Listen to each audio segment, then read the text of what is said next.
The biblical words to smite, meaning to hit, develop into the English term smitten and eventually transition to smith, referring to a worker of metal. Therefore we have silversmith, tinsmith, and coppersmith, but not ironsmith, as when iron is heated it develops a black scale, and thus the worker became known as a blacksmith. Henry Wadsworth Longfellow immortalized this trade in 1841 with his epic poem, The Village Blacksmith, where the craftsman's shop, or so-called smithy, was located under the spreading chestnut tree. Our Harford County blacksmithing story, however, begins with Jamestown colonists who established America's first iron furnace along Falling Creek in Virginia. The Virginia Company had settled Jamestown in 1607, hoping to find gold, but instead discovered deposits of iron ore along Falling Creek, just south of the city of Richmond, in what is now known as Chesterfield County. Construction of an iron furnace began in 1619, and in late 1621, or perhaps early 1622, it was in operation. Shortly thereafter, on March 22nd, the operation was attacked by Native Americans who killed 27 people and destroyed the facilities. Later attempts to restart the ironworks were unsuccessful. Following the discovery of bog iron ore in eastern Massachusetts, by 1643 a commercial iron furnace was in operation along the Saugus River, north of Boston and east of Lynn. Descending river water was initially used to pump air into the furnace, and later also powered a forge that hammered pig iron into worked or so-called wrought iron, suitable for use by blacksmiths. As well, some of this iron was sent through a slitting mill that produced thin strips which were used to pound out nails. In 1719, the Maryland General Assembly, recognizing the importance of promoting iron production in the province, passed an act granting 100 acres of land for the establishment of an iron operation. This prompted a group of London investors to send Joseph Farmer to Maryland, where he inspected the land adjacent to a tributary known as Back Creek that emptied into the upper Chesapeake Bay, southwest of the town of Northeast. The Principio Company was founded on March 4, 1720, and by 1728 was producing pig iron along the stream now renamed Principio Creek. Stephen Onion was a member of the Principio Company, and by 1741 had ventured south from Cecil County into what is now Harford County, and established an ironworks along the Little Gunpowder Falls about 1 mile from the port of Joppa. This was followed by the Bush River Iron Works about 1746 and Harford Furnace in 1830. Over time, there would be at least 6 iron operations in Harford County. I attended Virginia Polytechnic Institute in the late 1950s, and a prerequisite for an engineering degree was a course that included learning how to use machine tools, such as a lathe, a shaper, a drill press, and yes, even blacksmithing tools. A student had to fashion a 3-inch diameter ring out of an iron rod. Several years after graduation, I observed this ironworking craft was alive and well in Lunenburg, Nova Scotia, with the 1953 launching of the Bluenose II, as blacksmiths there had made several of the iron parts used in the reconstruction of this famous sailing ship. Today, these iron workers are usually relegated to being museum interpreters, while a few artisans work to keep the craft alive. Before chronicling Harford County blacksmith, it is instructive to understand the character of individuals in the blacksmithing trade and also examine the tools and the techniques they used. Unlike many other trades, such as printing, harness making, and carpentry, blacksmithing required a sense of both time and space. Most other craftsmen were paced by their internal clock, but when working with hot iron, Mother Nature's laws of thermodynamics prevailed, as the blacksmith had to strike when the iron was hot. Furthermore, he had to envision the 3 spatial dimensions of his finished product when quickly applying the strokes with his hammer. This was not a trade for everyone, and we often find that blacksmiths were well-respected individuals in their communities. Writing about a smithy, an ironworker once noted the forge was the heart and the anvil the soul of the blacksmith shop. Of primary importance was the forge, where iron was heated to make it malleable enough for reshaping. A charcoal or bituminous coal flame had to be supplied with forced air to raise its temperature, and early on this was done by a hand-operated bellows. The anvil was usually secured to a log embedded several feet in the ground, thus providing a solid base. Identifiable parts of the anvil were the horn, the chipping block, the square hardy hole, and a circular pritchel hole used for punching and removing nails from horseshoes. The anvil was located adjacent to the forge, so the blacksmith only had to make a 1/4 turn, thus minimizing the time the heated iron had a chance to cool. Bending heated metal into a curve could be done using the tapered anvil horn, where the chosen location approximated the intended radius.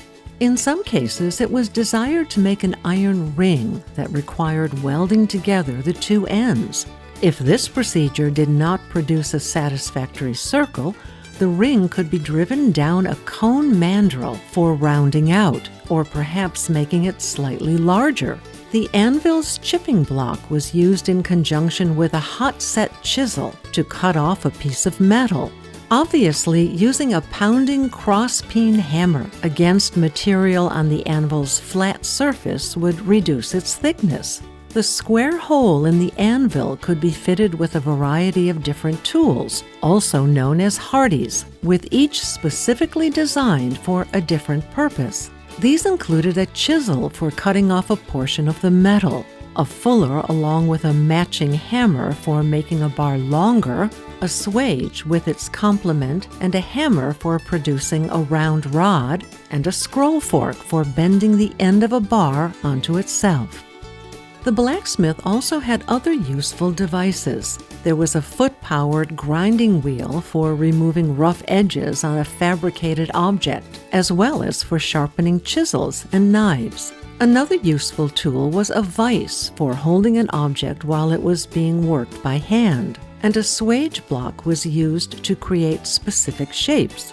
Handling hot material required the use of tongs or pliers that came in a variety of designs depending on the part that was being worked. These were often stored around a bench located close to the anvil. And of course, the most common object in the hand of a blacksmith was the hammer, which had a specific shape for the operation being undertaken. Not to be left omitted was a barrel of water that was used to quench hot iron once the desired object had been formed into its final configuration. As well, when the blacksmith was making an edge tool, such as a knife or scythe, the quenching operation hardened the iron, allowing for a sharper edge. In Longfellow's famous blacksmith poem, one verse notes the fascination of school children peeking in the door of the smithy to see the flaming forge, hear the bellows roar, and watch the burning sparks fly. Indeed, it was a dimly lit place, as it was important for the blacksmith to discern the subtle color of the heated iron to know when to take it to the anvil.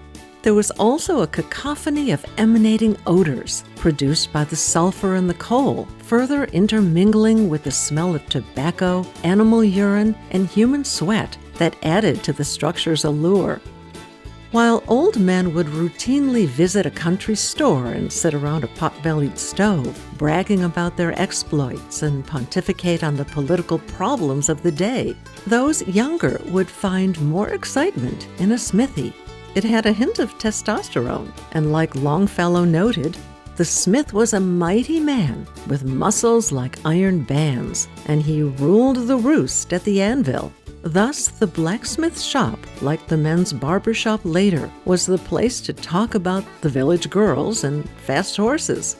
It was reported that one minister would spend the whole of Saturday afternoon in the blacksmith shop talking about horses and, yes, even gossip about them. Some even considered it the devil's den.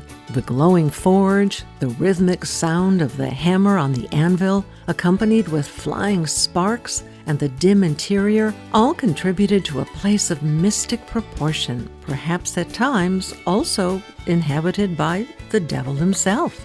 While the Irish believed that bad luck would not befall followers of the blacksmith trade, it's also noted that some were reluctant to work on Good Friday, believing the devil seeks revenge if they hammer nails on that day.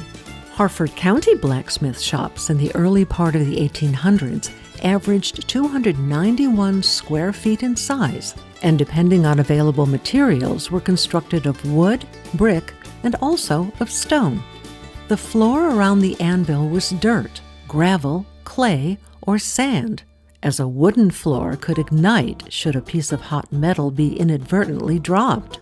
The smithies were located in hamlets or villages, primarily serving the local farming community, and sometimes a grain mill or other nearby industry.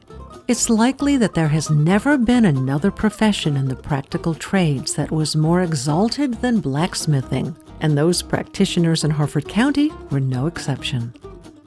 It was the eve of the American Revolution when, on March 22, 1775, the governing committee of Harford County met, and 34 members signed the famous Bush Declaration, pledging support to the resolves of the Continental Congress. They ended the document with the understanding that, by doing so, it was at the risk of our lives and fortunes, a phrase that appears today on the county seal.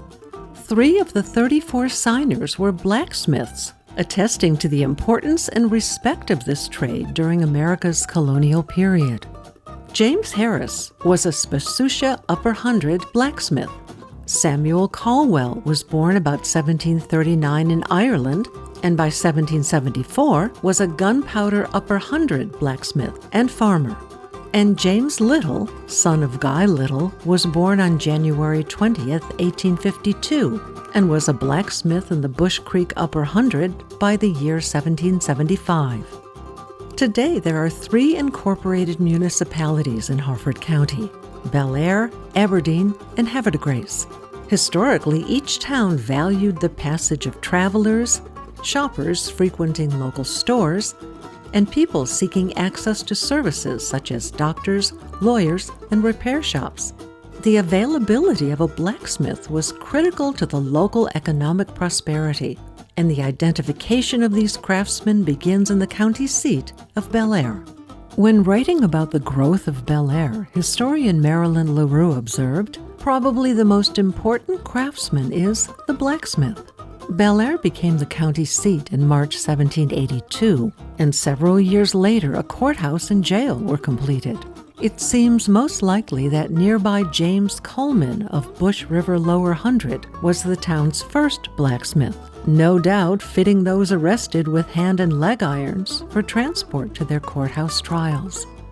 Howell Mitchell was the only Bel Air blacksmith during the 1820s and 1830s, and housed in his smithy was a foot-operated grinding stone for sharpening knives and axes that was also available to the public for use. By 1848, Algernon S. Dorsey had a blacksmith shop on the northeast corner of Main Street and Pennsylvania Avenue, a location later occupied by Richardson's Pharmacy. John W. MacDonald, originally from Edinburgh, Scotland, was a Bel Air blacksmith who by 1869 advertised he would also repair agricultural equipment, as well as produce edge tools manufactured to order. By 1875, John J. M. Alexander had a blacksmith shop at the intersection of Bond and Main Streets, a location then known as the Flatiron. In 1876, there was an accident at the shop when a horse kicked a 13-year-old boy in the breast who was unhitching 2 horses from a wagon. By no later than 1878, Jacob Carville Kennedy had a blacksmith shop on Bond Street near its intersection with Baltimore Pike, which was a good location for passing travelers. In 1885, he partnered with William T. Billingsley, advertising in the Aegis and Intelligencer blacksmithing and horseshoeing at reduced prices. An 1898 photograph of their facilities shows Billingsley along with 3 company employees. By 1898, Thomas Frank McLean had his blacksmith shop on Pennsylvania Avenue. However, by 1904, he had erected a smithy on East Cortlandt Street, near the county jail. He advertised his business as the Model Forge, specializing in applying rubber tires to carriages, no doubt sensing the arrival of the automobile. In 1911, he opened the first Ford dealership in Harford County, and by 1920 had become an auto mechanic. In 1926, he remodeled his blacksmith shop to sell automobiles, forming a partnership with his son, Hall R. McLean. In 1782, Robert Young Stokes had a surveyor lay out lots in Havre de Grace that numbered 1 through 529. That same year, Henry Laura, a Baltimore County smith, purchased lots 117 and 349, thus likely becoming Havre de Grace's first blacksmith. The family that would for 4 generations establish a blacksmithing dynasty in Havre de Grace was promulgated by Henry Carver no later than 1790. He would have 3 blacksmithing sons, Moses, Joseph, and Aaron, with the latter having his shop and residence on Union Street, now Avenue, between Congress and Bourbon. This business was in partnership with his father, who died in 1818 and left behind an impressive set of tools and supplies worth $83. Aaron Carver would sire 2 sons, John W. and Henry, who would also become blacksmiths. John W. worked with other Havre de Grace blacksmiths and wheelwrights, while Henry, by 1871, had established his own smithy on Union Street. Later, in 1886, he would relocate to Bourbon Street, that was closer to the harbor, and advertised shipsmithing, machinery work, and general blacksmithing. John Evans was a blacksmithing son of Henry, who succeeded his father at the smithy on Bourbon Street, advertising himself as a shipsmith. Thomas C. Marshall was born in England about 1814, and by 1848 had immigrated to the United States and Harford County. No later than 1858, he had established his residence and blacksmith shop in Havre de Grace, on the west side of Stoke Street between Otsego and Ontario Streets. By 1883, John T. Alexander owned the Empire Wheelwright and Blacksmith shops on the corner of Erie and Water Streets. After he died 1 year later, the shops were advertised for rent, when in 1890 they became the first location for the establishment of what would become the Burns Brothers Carriage Company, founded by Walter Ellsworth Burns. George Washington Courtney had his residence and smithy on Union Street, just below Green Street. By 1857, his wheelwrighting brother Hollis was located 2 buildings down on the corner at St. Clair Street. George became noted as a maker of the famous punt guns used in duck hunting that were later outlawed. By 1888, Joseph L. McVeigh had apparently acquired the blacksmithing and wheelwrighting Keystone shops from the deceased William W. Curran and Brother, and was now offering the Never Slip horseshoe. This improved shoe had tapped holes that could be fitted with threaded caulks that were specifically designed to accommodate the surface traversed by the horse. In 1879, Havre de Grace resident Oliver R. Suter Sr. enlisted in the U.S. Cavalry and learned the trade of blacksmithing. He served for 5 years in the West, and after returning home, practiced his trade, but later became a general laborer. His tombstone in Angel Hill Cemetery identifies him as a blacksmith. By about 1850, John Botts had an early blacksmith shop along Old Post Road at Hall's Crossroads, the early on name for Aberdeen. This shop passed to Jarrett T. Baldwin, becoming both a blacksmith and wheelwright shop, then to his son, J.T. Baldwin, Jr. In 1878, across the railroad tracks in Aberdeen were the wheelwright and blacksmith shops built and operated by George Alexander Crevenston after arrival of the railroad. These businesses transferred to Benjamin Robb by 1900 and shortly thereafter to James E. Nichols. Daniel Dudley Waters was active in blacksmithing and carriage building in 1899, with the census of 1900 placing him in Aberdeen. He lived at 617 West Bel Air Avenue in a house sketched by Charlotte Gerritsen Cronin. It's reported that several years after the death of blacksmith William Franklin Rogers in 1932, the honorable trade of blacksmithing in Aberdeen became only a memory. By 1840, Walter Harwood was an Abingdon blacksmith located at what was called the Flatiron at the intersection of Old Post Road and Mill Road. Previously, he had been at Bush, likely servicing the grist mill there, and travelers staying at the Bush Tavern. Charles William Bourke had a smithy in the hamlet of Benson by 1900, located at the northern corner of Falston and Connolly Roads. A photograph of the blacksmith shop shows two men each holding a wheel, which suggests the facility also did wheelwrighting. In the northeast part of Harford County at the crossroads village of Berkeley stood a blacksmith and wagon shop under a huge oak tree that was owned by Robert Oliver Thomas. In 1900, the smithy was transitioned to the Berkeley Garage, which housed a Ford Model T dealership. Later, Thomas was also a sub-dealer for the Maxwell automobile in Harford County. Benjamin F. Temple Sr. relocated from Falston to Carson's Run sometime after 1880 and there established a blacksmith shop. A photograph of his smithy taken around 1900 shows a woman and a man standing in front of the building. Sometime before 1824, Isaac J. Eli was a blacksmith in Darlington, with his probable location indicated by the arrow on the map. Eli would later rent his smithy and the tools therein to Samuel Harper, who operated a business there until a few years before his death in 1879. Joshua S. Gorell had a blacksmithing business in Darlington by 1870, which he expanded, and in 1873 advertised a complete stock of agricultural implements. He partnered with William B. Self and also promoted the Never Slip horseshoe that was also sold by the aforementioned Joseph L. McVeigh in Havertide. Gorell, a member of the Methodist Episcopal Church, served on the committee to acquire land for the Darlington Cemetery, and it's most probable he fabricated the iron gates at its entrance.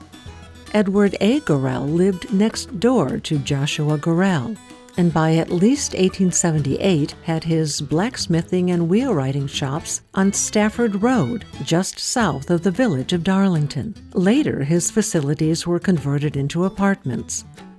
By 1878, William Edwin Gallion had established a blacksmith shop in Dublin at a location called Gallion's Corner. Gallion pursued other opportunities with the highway department while the blacksmithing trade was assumed by John McDoom, who also served as a county commissioner from 1883 to 1887, and later as a judge of the Orphans' Court from 1899 to 1903. Lambert Pennington was a Falston blacksmith by 1878, with his smithy located on the corner of Watervale and Old Falston Roads. It was adjacent to the Baltimore and Delta Railroad that later became the Ma and Pa. After Pennington retired, the shop was run by Walter Eugene Sewell until the early part of 1930, when Watervale Road was realigned, forcing Sewell to construct a concrete block smithy on Old Falston Road that later became the Vale Body and Fender Shop. Sewell is shown in his blacksmithing apron inspecting a horse to be shod, and also beside his Dodge truck. During the period from about 1915 to 1920, Edward Joseph Kidd Sr. worked as a Falston blacksmith for Walter Sewell. A caption for Kidd's image could be called Puppy Love, being the first words of a song written by Dolly Parton when she was 11 years old. The phrase, however, "They call it puppy love," would later be made popular by singer Paul Anka in 1960. William Waters was blacksmithing in the village of Falston by at least 1878, living next door to his smithy along Old Falston Road. His career at the forge, however, went back at least 10 years when he worked alongside another blacksmith. The son of a smithy owner, Jesse Preston Gilbert, became a blacksmith and opened his business on Grafton Shop Road in the area of Forest Hill. His smithy is pictured with a roof-mounted sign reading J.P. Gilbert. He nicknamed his operation the Fix-It Shop, as seen on an invoice to Frank H. West. In 1877, James Edward Ely purchased a shop in the village of Forest Hill. The facility was located along the road to Rocks, where he operated his business of blacksmith and wheelwrighting. His smithy, along with some workers, are shown in an old photograph that also depicts wagon wheels at the lower right. By 1870, Carrollton Pennington was living a short distance east of the village of Jarrettsville and operating a blacksmith business. When he died in 1934, a newspaper identified him as one of the last Union Army Civil War veterans residing in Harford County. In 1902, Alexander Y. Waters purchased a shop from Charles Amrine on the north side of Norrisville Road near the Schuster Road intersection. He advertised general blacksmithing and the sale of fine vehicles, including Columbia wagons, as shown in an old photograph. This is now the location of Smith Hardware. With the decline of the horse and buggy business, in 1914, he became a sub-dealer for the Maxwell Automobile in Harford County. In the U.S. Census of 1900, Edson H. Ford was identified as a blacksmith in the village of Level, that was formerly called Hopewell Crossroads. Self-identified as a country blacksmith, his son, William Lorenzo Ford, was one of the last to have a smithy in Harford County. Norrisville, formerly known as Long Corner, is a village located in the northwest part of Harford County. One of the last blacksmiths associated with this area was James Grover Wright, whose smithy was about 3 miles south of the village. He is shown shoeing a horse in front of his shop, which closed in 1945. In early America, an individual with a toothache only had the option of extraction to relieve the pain. As all teeth are firmly embedded in a jawbone, iron pliers were necessary, and these were in the hands of the blacksmith, and a few of these craftsmen pulled out teeth. Others willing to undertake this procedure would acquire from the smith a pair of pliers and practice dentistry. Such was the case in 1744, when Dr. Alexander Hamilton, traveling the Old Post Road, spent the night in Bush. Paraphrasing, he recorded in his journal that a greasy-thumbed fellow who professed physic and particularly surgery in the drawing of teeth practiced upon the housemaid. She was screaming and squalling throughout the extraction, but at last he got the tooth out using a great clumsy pair of blacksmith forceps. Based on a compilation of almost 1,000 blacksmiths operating in Harford County over the years, a graph by decade from 1850 to 1930 was compiled. As the automobile gradually replaced the horse and buggy, the tools of the traditional blacksmith to make precision vehicle repairs was lacking, with some craftsmen transitioning to machine tools and continuing their careers as mechanics. Nevertheless, as late as 1930, there were still 25 county blacksmiths, but they were gradually disappearing. America's bicentennial celebration in 1976 sparked a few to reappear. But today in Harford County, you must visit a blacksmith shop at the historic Jerusalem Mill Village or the one at the Stepping Stone Museum to observe this trade being practiced.